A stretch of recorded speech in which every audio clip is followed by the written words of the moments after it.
Damos comienzo al bloque 4, artivismo, arte como activismo y activismo como arte. El hecho de que no desempeñemos una asignatura que tenga que ver con arte no significa que el arte no pueda ser el desencadenante de nuestros procesos educativos. Para comenzar, os planteo un detonante. ¿Percibes algún tipo de racismo en estas imágenes? En este caso vamos a hablar de la representación visual, el arte y negro y el arte negro.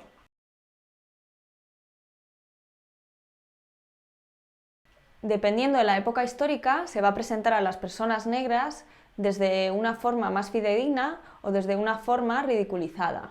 En cualquier caso, a lo largo de la historia se refleja una presencia constante de la comunidad negra en Europa.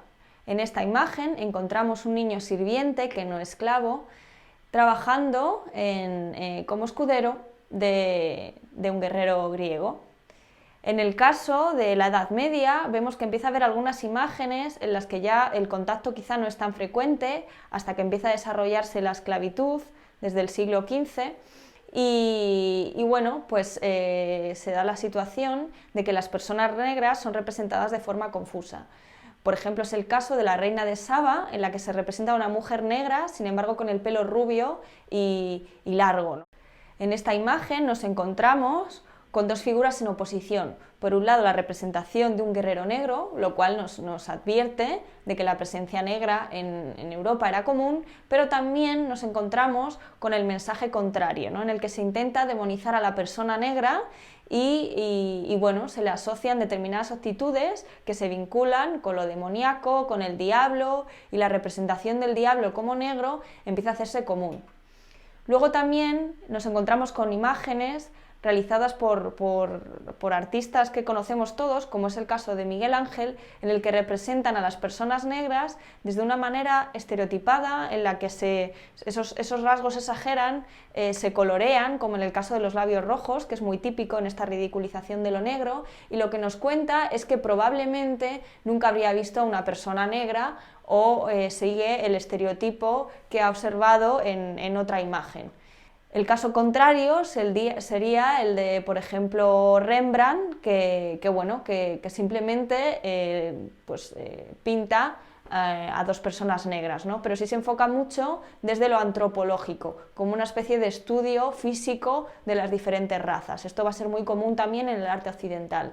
En el caso de Goya, representa a María de la Luz, que es una niña que adopta a la duquesa de Alba y la representa apenas como un punto negro, sin atribuirle ningún rasgo más. Por lo que decíamos, pues es otra vez la exageración de la persona negra. También podemos encontrar a personas reales representadas en algunas obras de arte. Sería el caso de Dido Elisabeth Bell, que pertenecía a la nobleza francesa y que aparece junto a su prima, sin embargo representada en rol de esclava. A pesar de ser primas, en vez de aparecer en la misma posición, cogen un estereotipo común en las obras de arte, el del esclavo que aparece junto a su amo, sirviéndole, acercándole la comida, alguna flor, algún objeto, y bueno, a Dido Elisabeth Bell se le representa en ese segundo lugar. También continuamos con esa imagen del estudio de las razas, lo étnico, lo antropológico, aquí tenemos un ejemplo, y luego cosas más crueles. Aparte de la ridiculización, existen imágenes que representan violaciones o agresiones a mujeres negras, o que las representan en roles de sumisión, de ahí el mito de la sexualización, en el que, por ejemplo, aquí podemos ver a una mujer pintora que sin embargo tiene una argolla de esclava, por oposición a la persona que es retratada en la obra. También tenemos la imagen de esta mujer que nos enseña el pecho y bueno, a partir de ahí estamos construyendo una imagen de lo que es la mujer negra.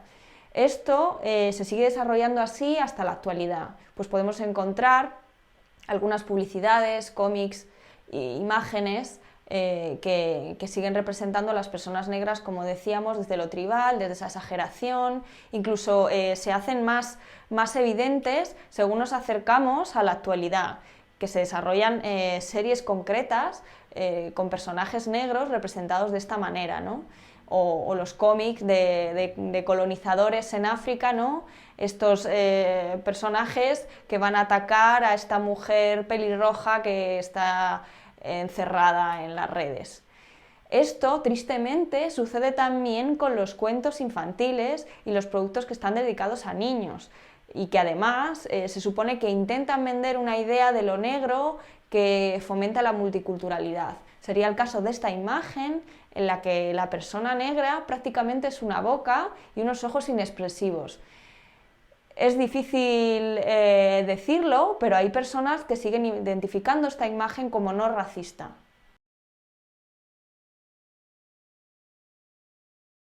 Afortunadamente, hay artistas africanos y afrodescendientes que tratan de deconstruir esa imagen de lo negro en el arte y nos ofrecen otras alternativas para que realmente apreciemos, seamos capaces de observar dónde está el racismo en estas imágenes.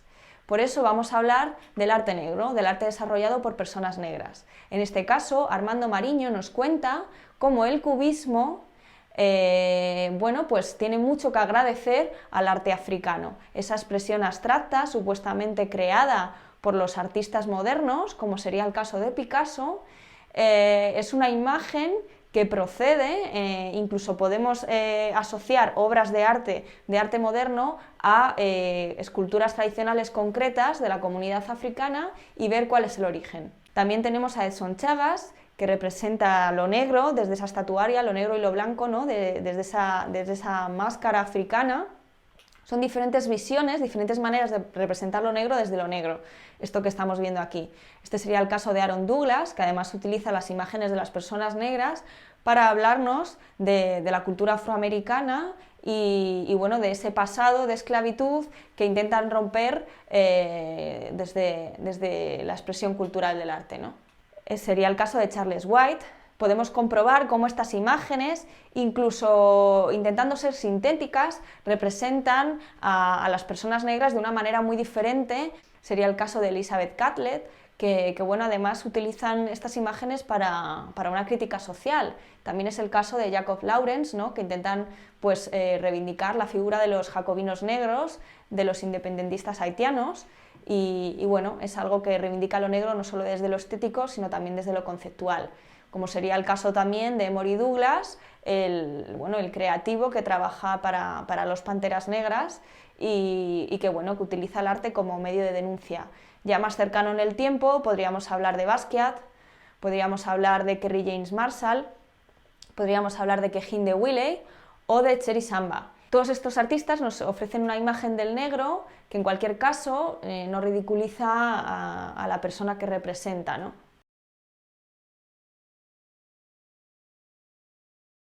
Ahora vamos a hablar del arte como fuerza de cambio y vamos a utilizar la obra de algunos artistas africanos y afrodescendientes contemporáneos para hablar de cuestiones como el arte y la identidad. Sería el caso de Adam Pendleton, que lo que hace es devolvernos esa imagen estereotipada del negro para que realmente al llevarla a la fotografía desde la pintura seamos más conscientes de hasta qué punto estamos trabajando con una representación racista. Kara Walker habla también acogiéndose a la deconstrucción de la representación racista del negro, utilizando esas siluetas que los pseudocientíficos que colaboraron con el racismo esencialista para justificar que el perfil negro respondía a una evolución menor del ser humano, pues utiliza esas mismas siluetas para hablarnos o denunciar esa época histórica de la esclavitud y el colonialismo. Asimismo, volviendo a contenidos que hemos trabajado en otros bloques, podemos hablar de Lorraine O'Grady, que utiliza imágenes en las que se compara ella misma con diferentes estatuas de la cultura, de la civilización del Antiguo Egipto. Coco Fusco, por ejemplo, viene a deconstruir esos imaginarios que tenemos sobre lo que es lo negro, devolviéndonos esa imagen de lo tribal como algo que tiene que ver con el disfraz.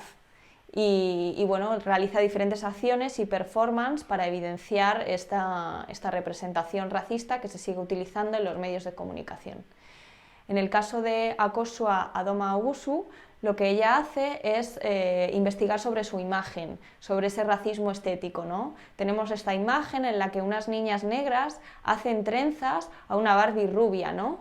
¿Qué tipo de imagen, de ideal estético compran las niñas negras, ¿no?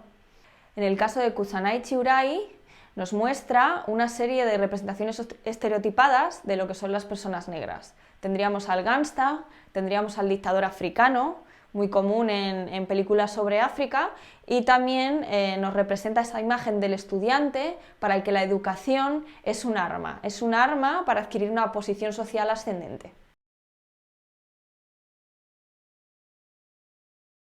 También tenemos artistas africanos y afrodescendientes que tratan el tema del conflicto. En este caso, Ayanna V. Jackson nos habla de la representación de las personas negras en los conflictos bélicos. Es muy recordada esa imagen del niño que moría de hambre mientras un cuervo estaba dispuesto a comérselo, ¿no? Pues ella deconstruye esa representación y nos devuelve otra imagen. En esta otra, cuestiona esa típica imagen de la adopción de diferentes personalidades del mundo de las celebrities de niños negros. Pues ella da la vuelta a esa imagen y se sitúa como personalidad negra que adopta a un niño blanco. En el caso de Fátima Tugar, nos va a hablar de cómo el mundo occidental influye sobre las aspiraciones y los deseos de las personas africanas, ¿no? Como un imposible o un ideal a alcanzar. En el caso de David Hammonds, nos va a hablar de la percepción de las personas negras en la sociedad afroamericana. Tenemos esa bandera panafricanista que convierte los colores de la bandera americana en una bandera para el pueblo negro. Y bueno, esta otra obra en la que representa una capucha como si fuese una cabeza de alce, podemos decir que tristemente esta actualidad, gracias a los casos de asesinato de Trayvon Martin y otros niños negros que por el hecho de llevar una capucha eran personalidades peligrosas y la policía pues acabó con su vida. Aquí el fotógrafo Hank Willis Thomas lo que hace es cuestionarse qué importancia tiene el hecho de que un personaje negro como Obama esté en la presidencia de los Estados Unidos. Esta obra se llama El desayuno de los campeones y lo que quiere es que nos planteemos qué trascendencia ha tenido para la gente real la figura de Obama en una posición de poder. En el caso de los artistas Muholi Zanele o Paul Mpayi Sepuya, lo que hacen es cuestionar la imagen de las personas LGTBI en la sociedad occidental y en la comunidad negra. Omar Victor Diop lo que hace es utilizar imágenes del arte occidental, imágenes históricas como la que hemos visto anteriormente, para llevarlas a la actualidad, haciéndose autorretratos fotográficos y cuestionando el rol de las personas negras, como sería el caso del futbolista africano que sí es aceptado, por el contrario que la persona civil, ¿no?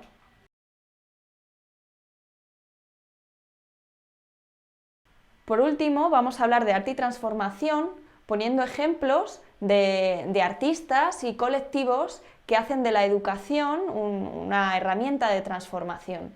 Sería el caso de Glenn Ligon, que acude a un colegio, a diferentes colegios, para que los niños modifiquen e interpreten representaciones de diferentes líderes de la comunidad afroamericana. Y bueno, pues lo que se da cuenta es que hay una falta de formación en esta historia y que incluso muchos de los niños y niñas representan a estos líderes afrodescendientes como personas blancas. En el caso del colectivo Fundred nos encontramos con que plantean un ejercicio también en diferentes colegios y espacios culturales en el que hacen que los niños desarrollen su propia moneda. A partir de un modelo que ellos les entregan, ellos deciden qué rostros son señalados, cuánto vale esa moneda, para qué sirve y qué puede comprarse con ella. El proyecto Project Raw Houses es un proyecto que rehabilita una comunidad en Houston y bueno, la comunidad negra de Houston construye diferentes espacios para el diálogo, el encuentro y el aprendizaje de la cultura afro y rehabilita un espacio de viviendas desarrollando proyectos educativos. El caso del colectivo Da Proyesi lo que hace es invitar a diferentes picnics y encuentros en barrios multiculturales donde la gente puede entrar en diálogo sobre sus diferentes aportaciones y pertenencias. Creo que todos estos ejemplos, siempre adaptados a vuestra circunstancia concreta, a vuestro ámbito educativo, pueden ser muy interesantes para transformar nuestras comunidades. La acción que os planteo es la siguiente. Existen un montón de iniciativas de corte artivista en todo el mundo, también en España, también en tu ciudad y quizá en tu barrio. Te invito a que investigues sobre algunas de ellas y pienses cómo llevar a la práctica algo similar en tu comunidad educativa. Vamos a pensar qué podemos hacer desde nuestro contexto específico. Ahora que sabemos que somos sujetos comunitarios y que podemos transformar desde nuestro aula, desde prácticas etnoeducativas y a través del arte y los procesos creativos, os planteo una serie de pautas que son las conclusiones de mi tesis doctoral y que son cosas que aplico para transformar la educación.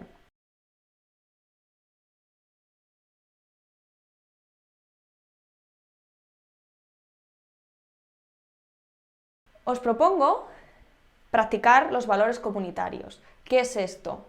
Es decir, ¿por qué no encontrarnos las diferentes comunidades étnicas que están presentes en nuestro contexto educativo y dialogar? Una madre, un padre, otra persona de la comunidad educativa que no tiene por qué ser un docente, pueden ser personas que pertenezcan a diferentes comunidades étnicas y que seguramente nos pueden enseñar muchas cosas, ¿no? Podemos hacer infinidad de acciones en las que intercambiemos los distintos saberes.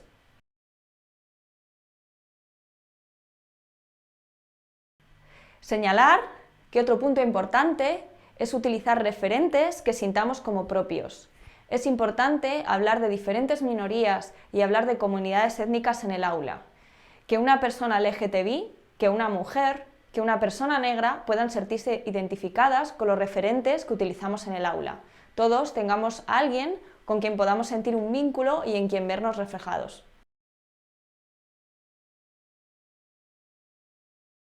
Es importante también, por esa misma razón, que incluyamos en nuestra aula los microrrelatos, los relatos de las distintas comunidades y minorías, que deconstruyan pues, esa visión histórica monolítica, ¿no? Vamos a quedarnos con lo micro-local, que me gusta decir a mí, ¿no? Lo micro y lo local puede influir también sobre lo global. Y nosotros, desde nuestra comunidad educativa, con pequeñas microacciones, también estamos cambiando cosas y también estamos transformando. Un ejemplo de esto mismo sería el caso de Wangari Maathai. Wangari Maathai contribuye con su fundación a transformar el paisaje de África y la vida de las mujeres africanas con pequeñas acciones centradas en la rehabilitación de los espacios medioambientales.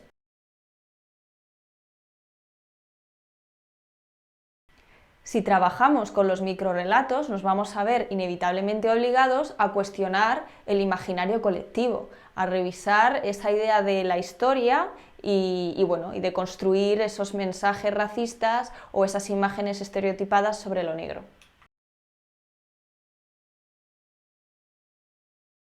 Más importante aún es el vínculo poder-saber que narra Foucault, es decir, si queremos que nuestros alumnos no se sientan víctimas, que no asuman esa visión culpabilizadora de lo que es ser negro, de no integrarse, no adaptarse, no sentirse adecuados para nuestra sociedad, es importante que les informemos de que aunque nuestras sociedades sean racistas, nosotros podemos hacer cosas para cambiar la opresión y enfrentarnos a ella.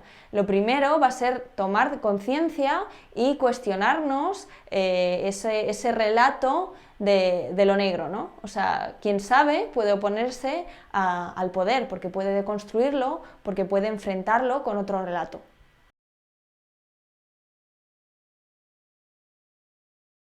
Vamos a intentar trabajar en el aula también desde una direccionalidad diversa, es decir, vamos a trabajar con una múltiple codificación, distintos códigos y distintas metodologías, para que nuestros alumnos, sean como sean, se sientan acogidos en alguna de ellas, diferentes modos de hacer.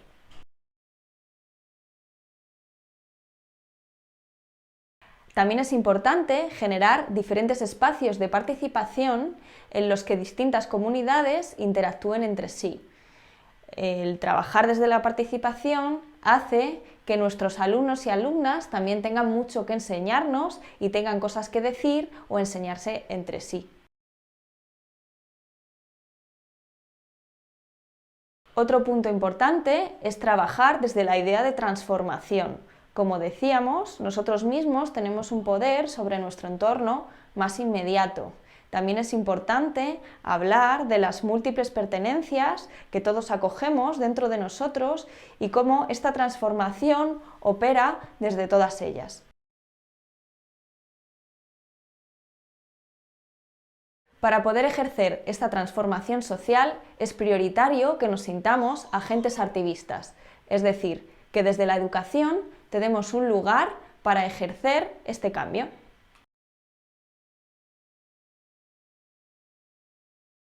Y por último, es importante que asumamos que la educación tiene una función política y nosotros, como educadores, tenemos un compromiso con los futuros ciudadanos que vamos a lanzar al mundo, ¿no? Será importante que les demos esas herramientas para transformar la sociedad y hacerla más justa.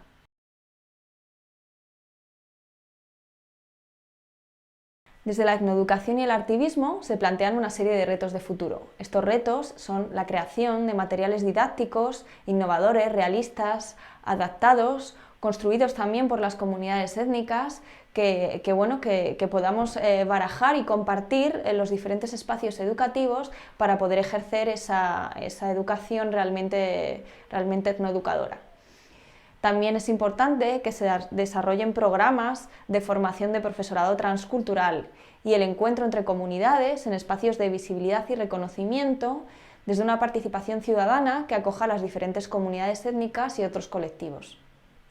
Como acción, os propongo construir una lista de todas aquellas cosas que queréis cambiar como comunidad educativa en vuestro entorno más cercano, ahora que ya habéis investigado sobre esas iniciativas transformadoras. Al lado, hacer un brainstorming de microrevoluciones creativas que puedan convertirse en futuros proyectos de transformación.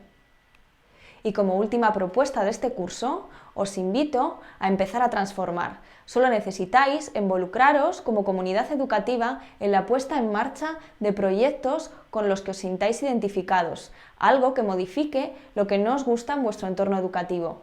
¿A qué esperas? Ponlo en marcha.